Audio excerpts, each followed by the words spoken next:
Harigaru, Yes, Sagar. sometimes we aim for goals that are 10x than our Right. normal performance. Are such goals possible actually? Yes, Mm-hmm. and typically we think, many times we think by creating a 10x goal, we're putting a lot of pressure on ourselves, Mm-hmm. and maybe they are not possible.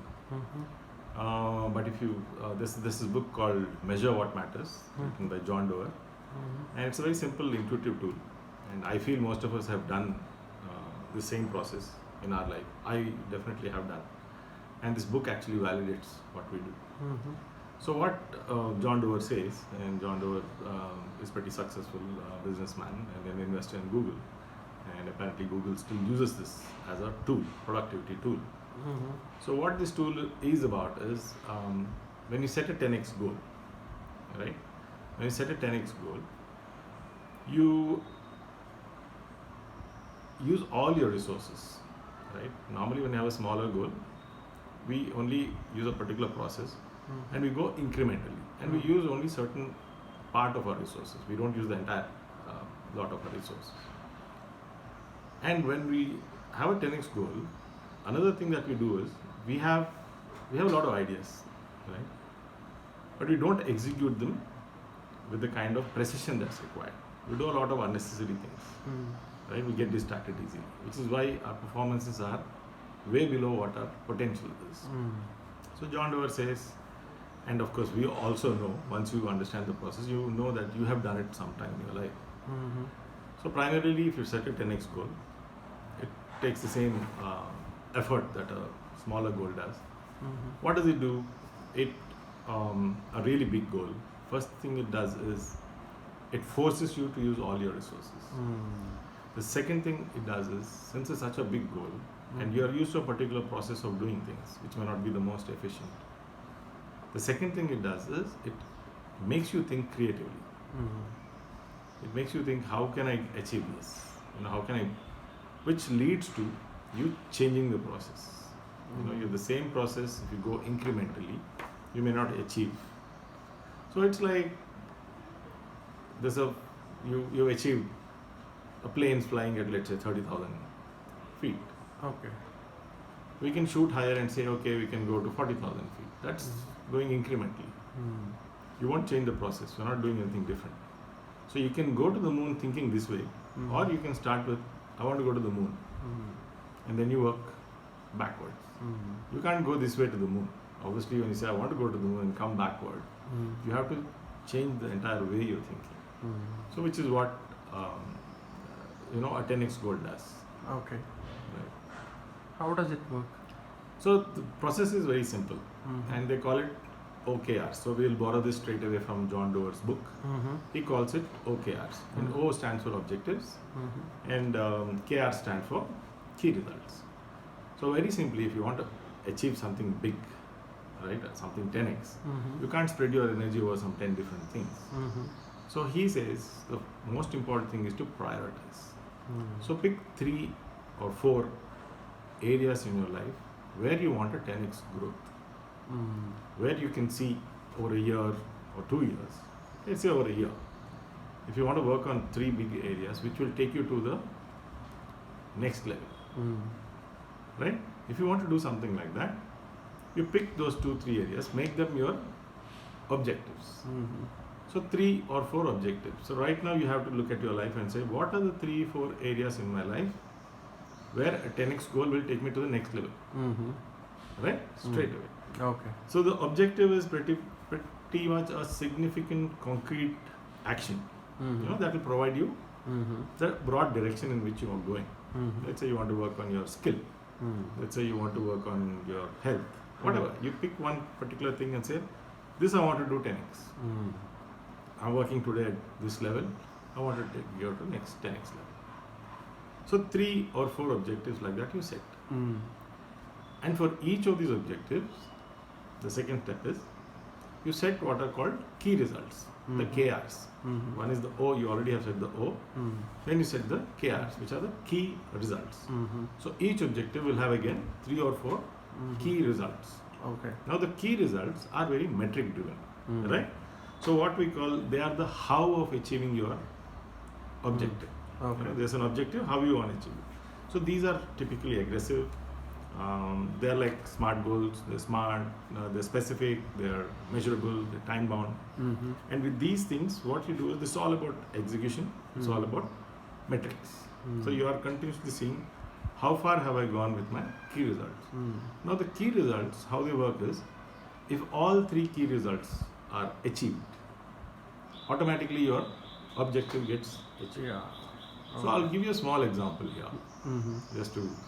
So let's say, and this is from my life. So there's one particular time when I said, okay, I want to score a 128 runs, right? My average is around 10 runs until then. So it's a 10x goal straight away. So I'm not a batsman, I'm not a whatever. So I've set myself an objective, a very clear, concrete objective. I want to score 120. What are my key results? So when I look at it, then I say, okay, it's a 90 over match. So my first key result was, I have to bat 90 overs. If I want to achieve 128, my best chance is if I bat 90 overs, for which I have to open the innings, number one. Okay. Number two, to bat 90 overs, I should not get out. So my second thing is, I should not get out. So what should I do and what should I not do to not get out? The third thing is, not sustain an injury, right? Like that's another way of getting into it. So this is how you set a key result, right? You can do it in a corporate setting, you can anywhere, you generally get the idea. So if all three key results are achieved, your objective will automatically get achieved. If I bat 90 overs, if I don't get out, and if I don't sustain an injury, I will automatically, there's a very good chance that I will get 120. So this is how this thing works. Then what's the process? So this is pretty much the process. So what actually happens really is, see what happens to you with an OKR. Primarily, you first start looking at what's my priority areas. You start looking at life very honestly.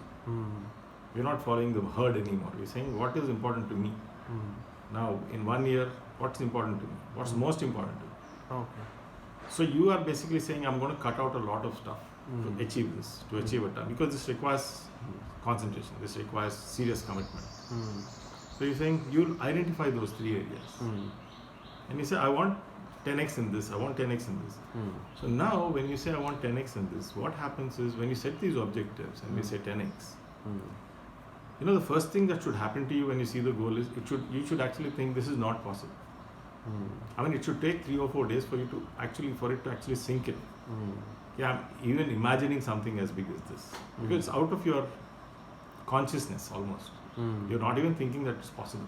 You're thinking something that big. Okay. So you're not even thinking it's possible.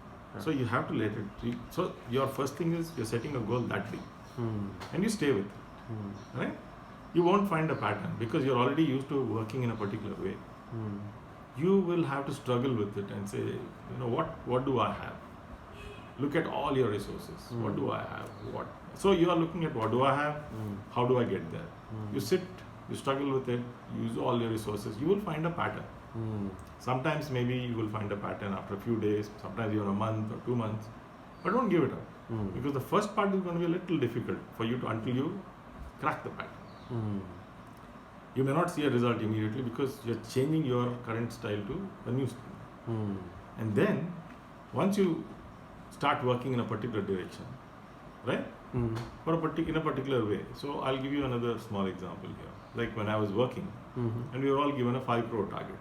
Okay. Where I felt it was too low. I felt I should go for a 100 crore target. So I set myself a 10x or a 20x. Now, in a place where everyone was looking at getting a B or a C type of a client, I knew that to get 100 crore, I need to go for A type of clients. So nobody was going after A, and in fact they would laugh at me when I say I'll go after these guys. But I would go for 3-4 months, I'd just meet them, create a rapport, and then get a lot of their information, get all my stuff ready. So for those 3-4 months, you really won't see any result.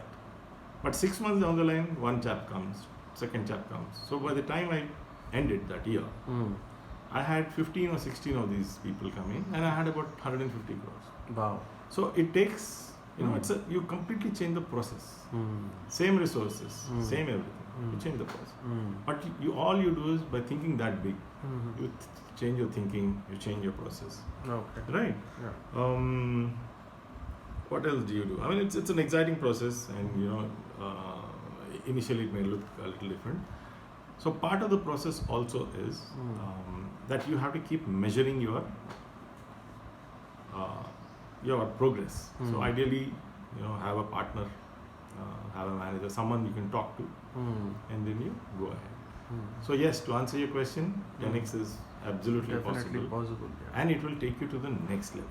So I would suggest you should pick 3 important areas in your life right now and start putting it into this OKR format.